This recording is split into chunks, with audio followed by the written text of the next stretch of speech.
Little information I'd like to pass along. This is a compressor, a compression on your muscles. It's a light one. It's made out of like a woman's stock in it, and it stretches. And anybody that does exercising, this would be real important. I got this at Sparrow's medical supply. Any medical supply would have it. And what you could use it for is when you put it on and you have any aches or pains, maybe your knee, elbows, or up here, you can take this. This could be heated or cooled, preferably cold. In a refrigerator, what you do is you put this in here,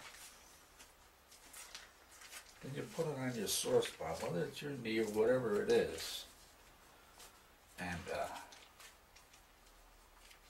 you keep it cool while you're exercising, keep it from inflaming.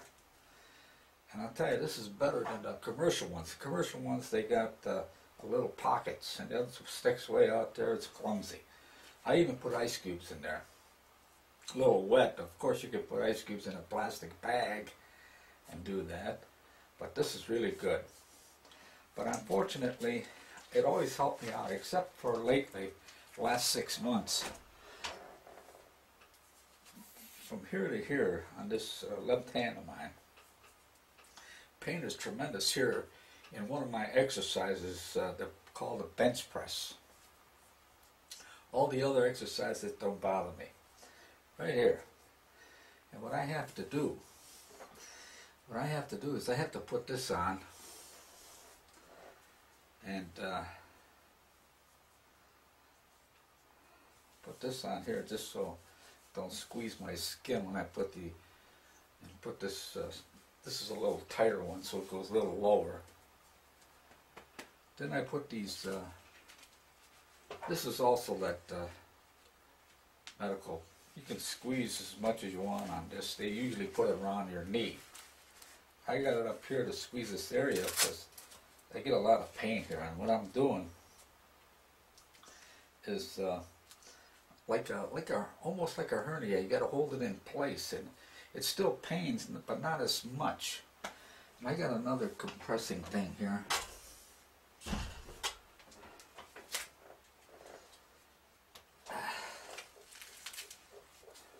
Compressing support. And what I do on this one, I got this little steel round thing here that's, I just picked it up out of my toolbox, and I put it in here, and it just compresses in that one area that it pains me. As you can see, what I do is I squeeze this down there, and I put it right on that pain there. And that helps too. That helps it. It doesn't cure it, but it helps it. Now what I'm going to do is I'm going to do one of the exercises that, what they call isometrics. Isometric is pushing against something for 10 seconds that you don't move it at all. But I am going to do one repetition. And I got a counter here that I got recorded. It's going to give me 10 seconds. And that's to help people that want to improve under exercising. I like that isometric, it's good. Now what I'll do is, I'll put it on and I'll demonstrate how it works. Besides me, that's 165 pounds. So I'm only going to do one repetition.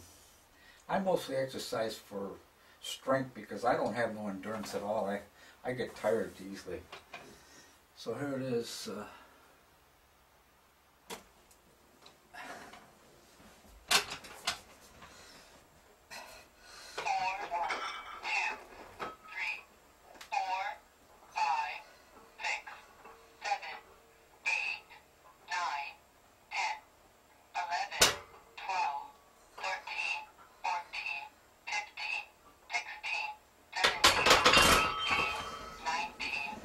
That was isometrics. And there's another one that is supposed to improve your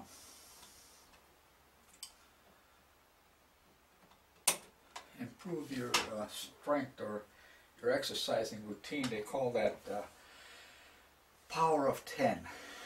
Now what that is, 10 seconds in one direction, 10 seconds back. Like curls would be 10 seconds going up, 10 seconds going down. You have to use a lot of a real small weight because you couldn't do it with a real heavy weight. What I have to do is take these weights off.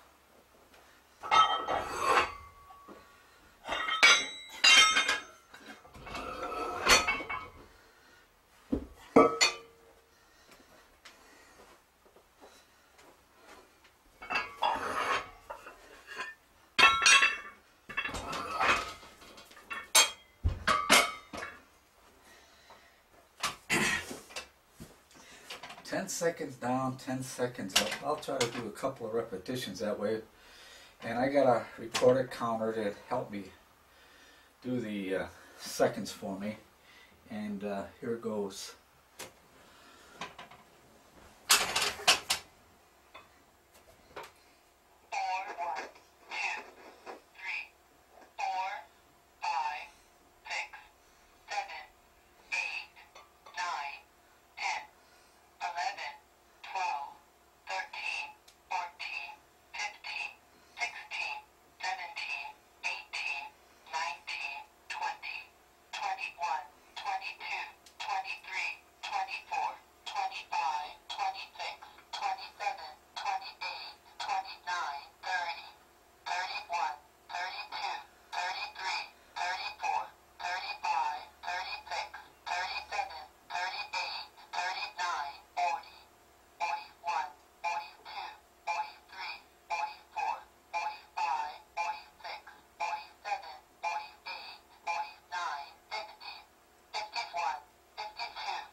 Imagine,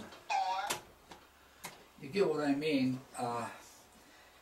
Tell you the truth, really, I had never seen any benefits on this one. Maybe for some people that exercise, they might. They say it works out all your fibers.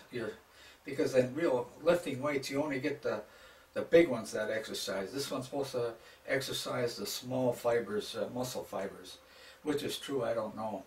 I get more benefit out of isometrics that I previously showed you.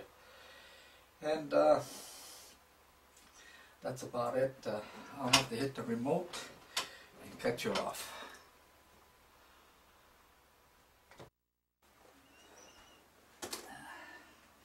Yes, my whole life I never exercised for bulk or big muscles because that didn't impress me. I've seen people that was built like Woody Allen, out-strength guys like Arnold SCHWARZENEGGer. So I was built my exercises more around strength. A little bit of that weightlifting, but not that much. On clean and jerk, which is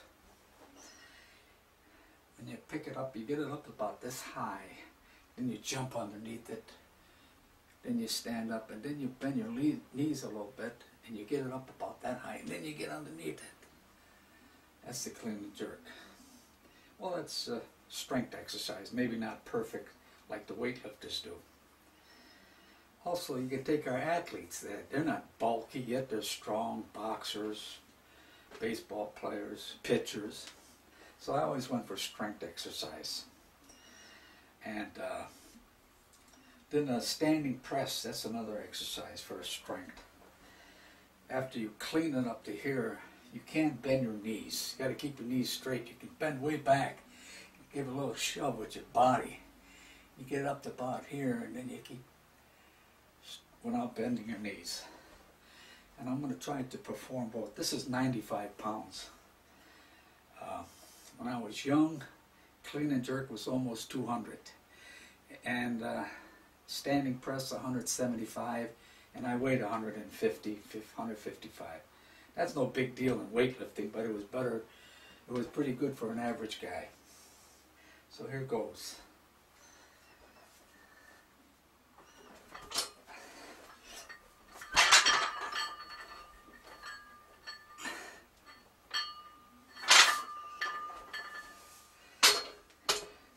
Now that was no perfect clean and jerk, but for strength exercise that was okay. Now for a standing press,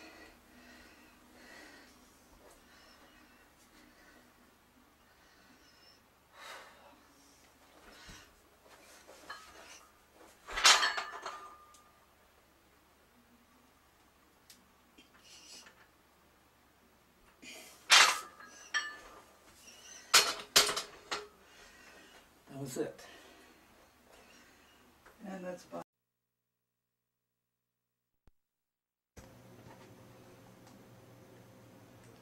Ms. Cellini explains. Perhaps when you think of world-class weightlifters, this is the image that comes to mind. But actually, this is the top amateur weightlifter in the United States. Doesn't look like much, does he? But Brian Jacob is one heavy competitor. The door opened for Jacob during the U.S. Weightlifting Federation's clean and jerk competitions when Brian was a senior at Palatka High School in Florida. He won a trip to the Olympic Training Center in Colorado Springs. They basically said, we like your clean and jerk, we think you have some talent. If we teach you how to do snatch and you train for 4 or 5 years, we think you might have a shot at making an Olympic team.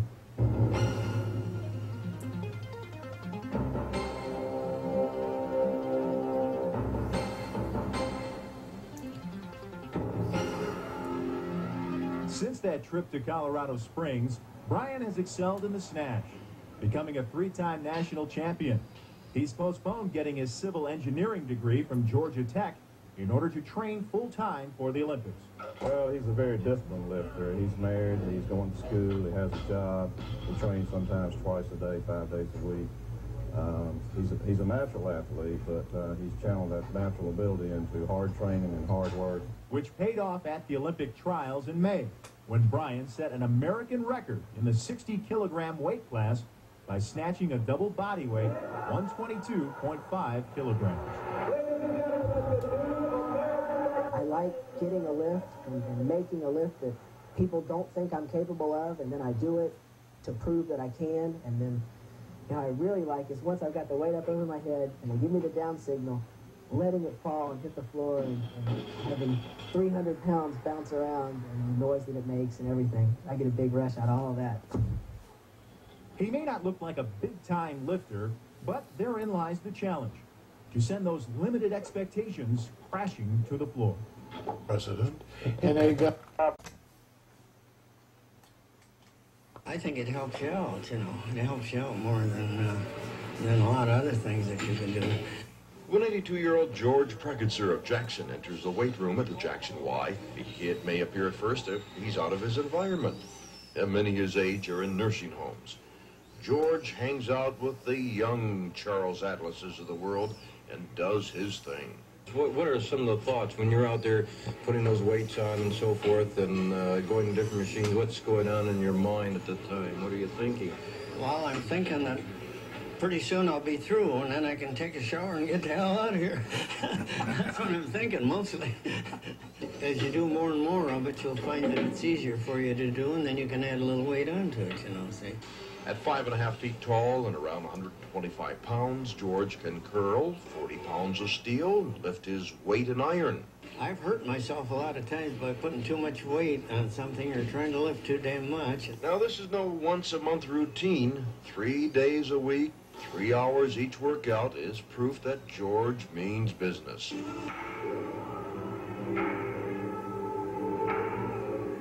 If you don't keep active, George says, well, that's when your age catches up with you. Art Wainwright on Route 10, Jackson. We all have that much discipline. Oh, no kidding. Keep it up. That's wonderful. You're going to do that when you're...